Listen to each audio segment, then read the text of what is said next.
It's my pleasure for me to be here today to share some experience about flow director stent for cerebral aneurysm. Um, for the beginning, you know that the cerebral aneurysm is a quite dangerous disease, and it estimates about 3.2% of the adult population. And the incidence of the new case of subarachnoid hemorrhage, one of the most dangerous complication is in the USA is about 10 per 100,000 person per year. And the rate of the rupture aneurysm is about 75 to 85%.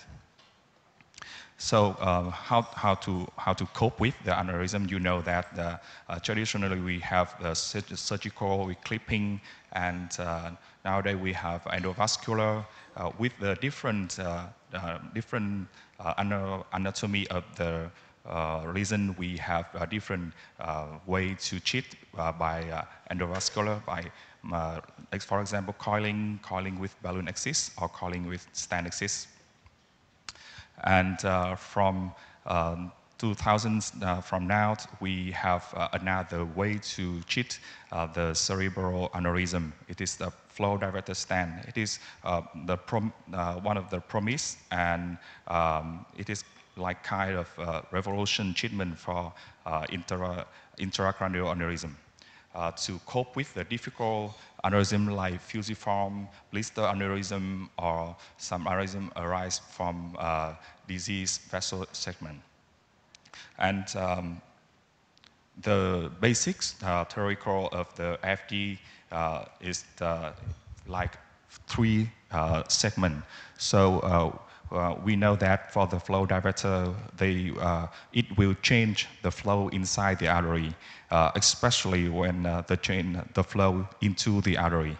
And through three segments, like the first, they will change the activity flow into the aneurysm and increase the thrombus inside the aneurysm.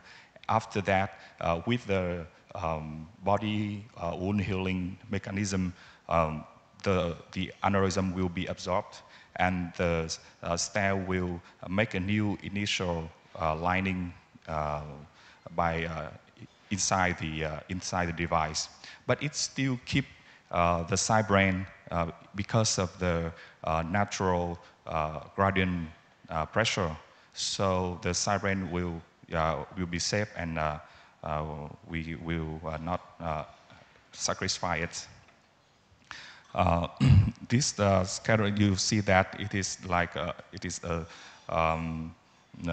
pathology in rapid aneurysm. So we see that after 21 days post treatment, we see the thrombus increase, and by 180 days, the thrombus organize to fibrous and become full of the aneurysm, and side brain will be respect because of the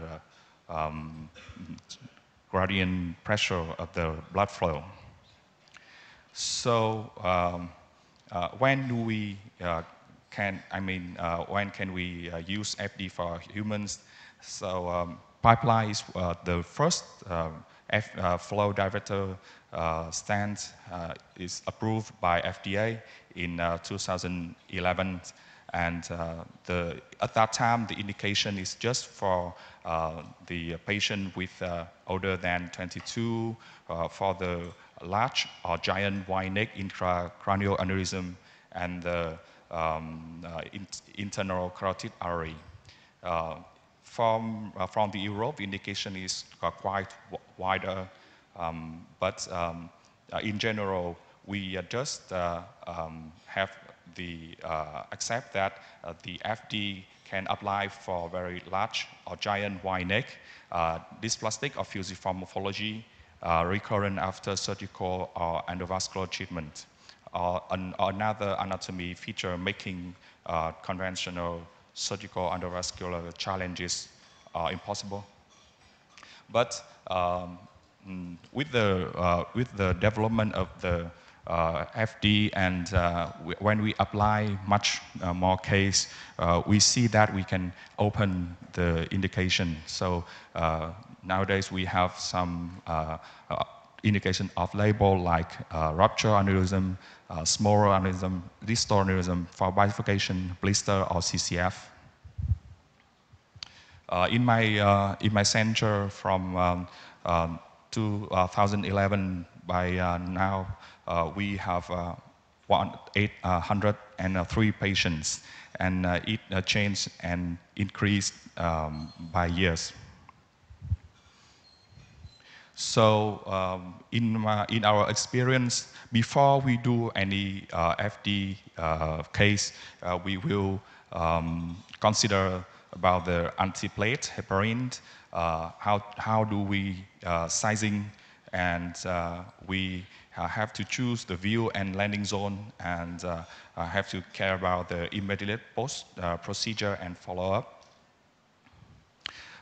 First of all, for the device sizing, we use CTA, and after that, we use the 3D angiogram, and by that tool, we could sizing the diameter of the artery from proximal or distal,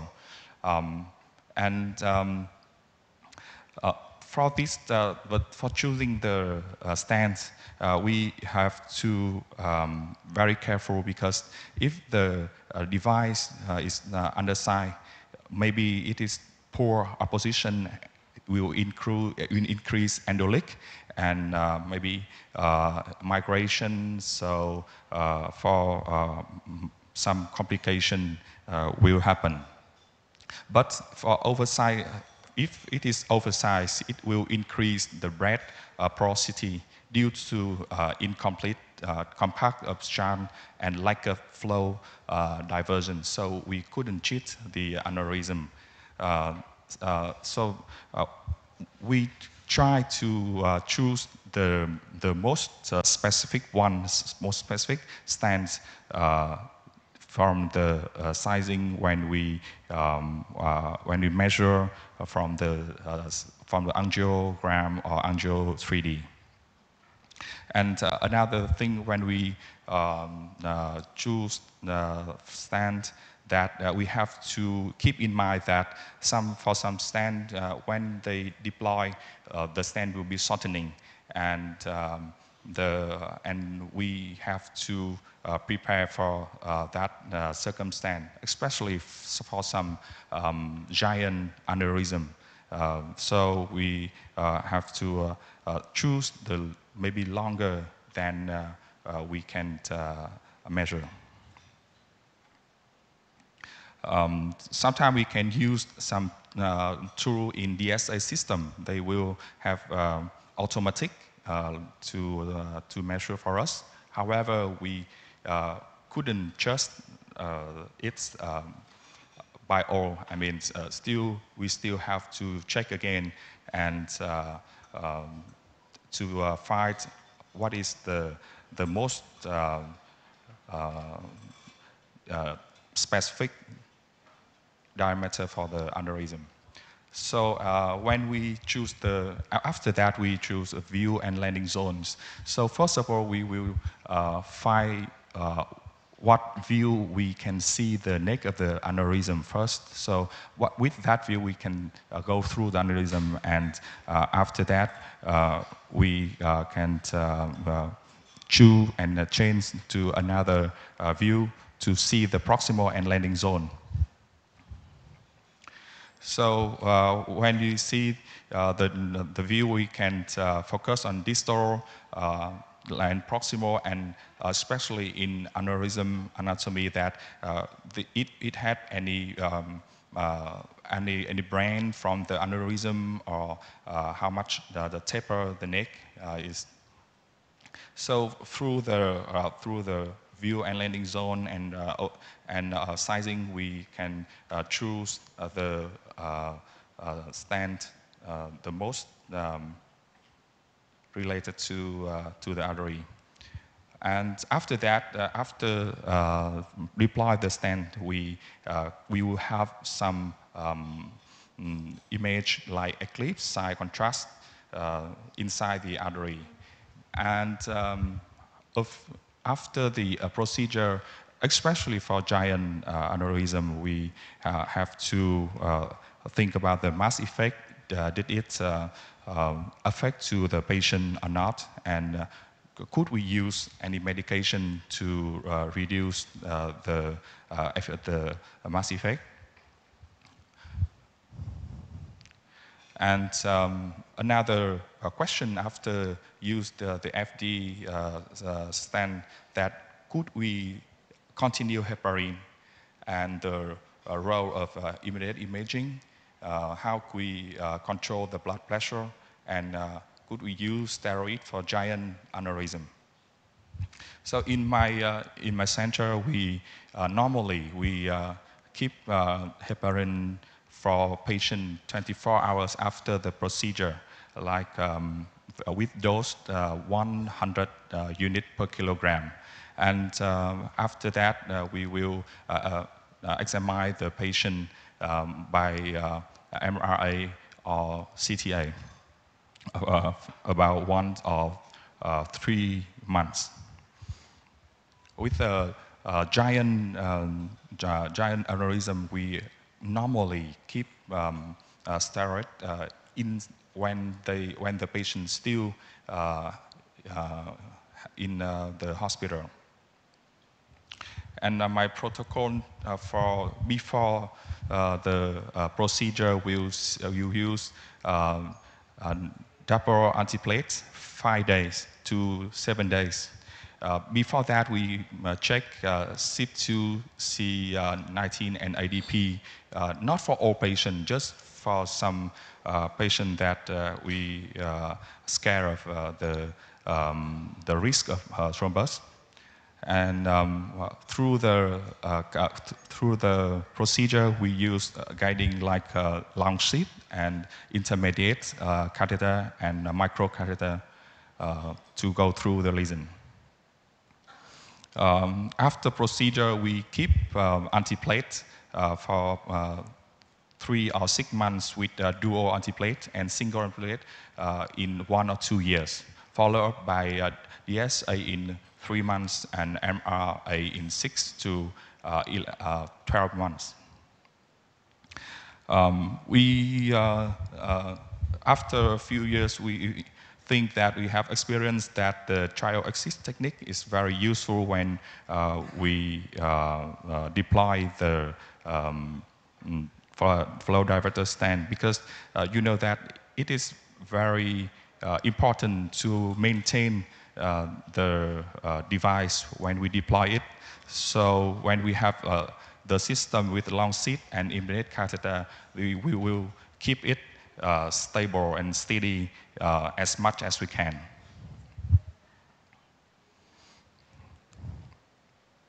So the result from the 2011 to 2023, we have 803 patients and with age from 11 to 80.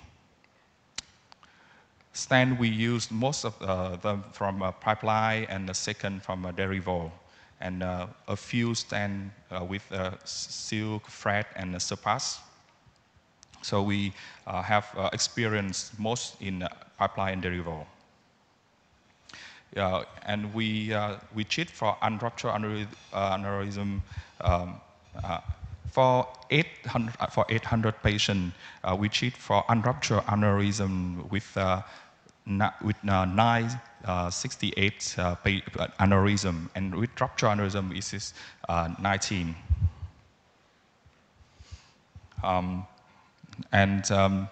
You can see that the fusiform like just 5%, and some blister just 1.5%, and the other is the circular one.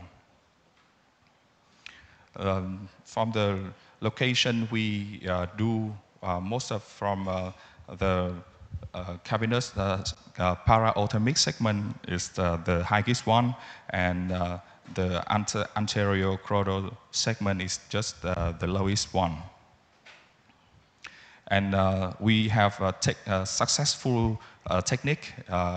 The rate is 97%.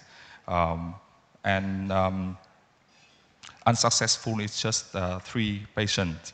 And for all of that, we still have some complication like stand not fully open, like 129 patients or stand not open. We just meet it in 1 patient.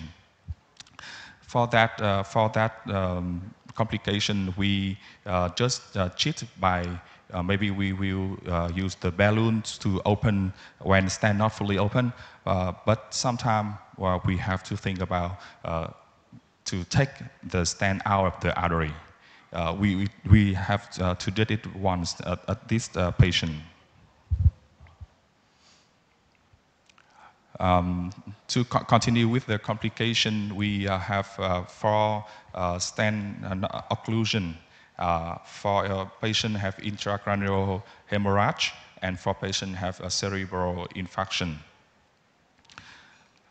The mortality rate is 0.4%.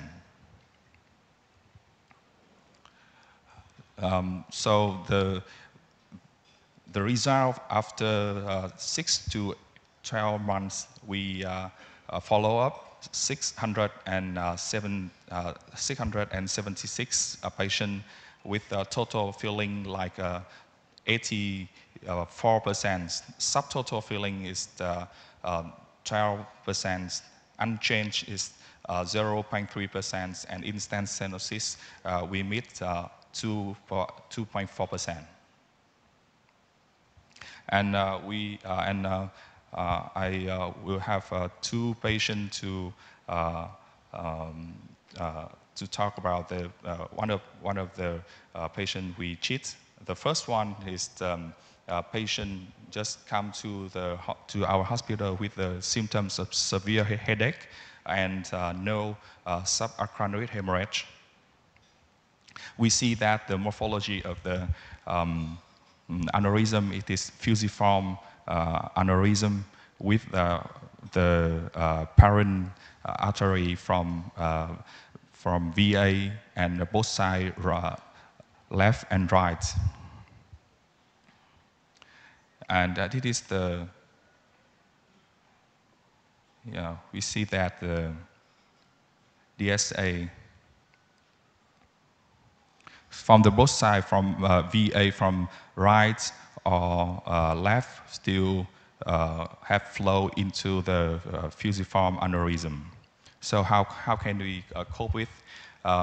We choose to sacrifice the right VA and put the flow diverter diversion from the left VA. And inside the procedure, we use long seat intermediate catheter with the neuron 070 and microcatheter neural slider echelon to put the coil to occlude the VA, the right VA. And from the left VA, we put 3 stent derivative with the range of diameter from 5.5 to 6.5. We see that we can see that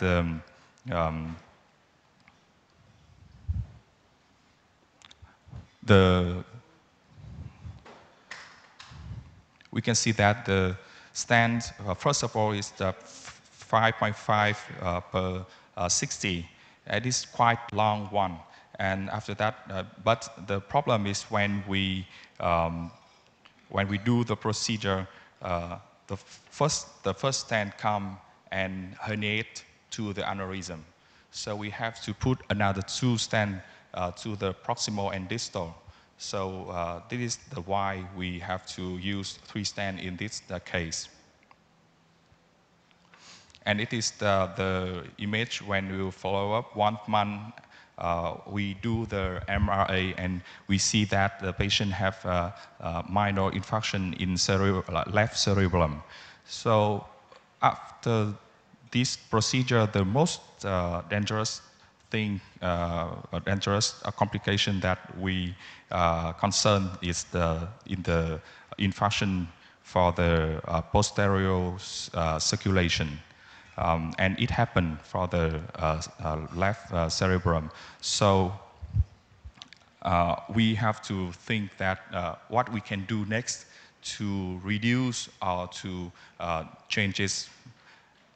So we put and we add 1 NOAC for patient with the small dose, like 2.5 milligram rivaroxaban per day, to reduce the risk of thrombus and stenosis. And after 6 months, we do the CTA again for the patient, and we have quite good result. With the aneurysm is total occlude, and we still keep all the VA from left and right with no other infarction. The second patient is the patient come to our department in other circumstance, because this one is the emergency case, and he had subarachnoid hemorrhage. We can see that the subarachnoid hemorrhage with fissure 2, and the symptom is ThS 2. And the lesion, the aneurysm, is a giant aneurysm from the left ICA. For this circumstance, for this patient, we choose to use flow diverter, stent, and coiling. The access from the femoral and guiding neural max 19 centimeter, and microartery is neural slider phenome. For the phenome, we put the ruby coil and a neural slider to deploy the derival stent.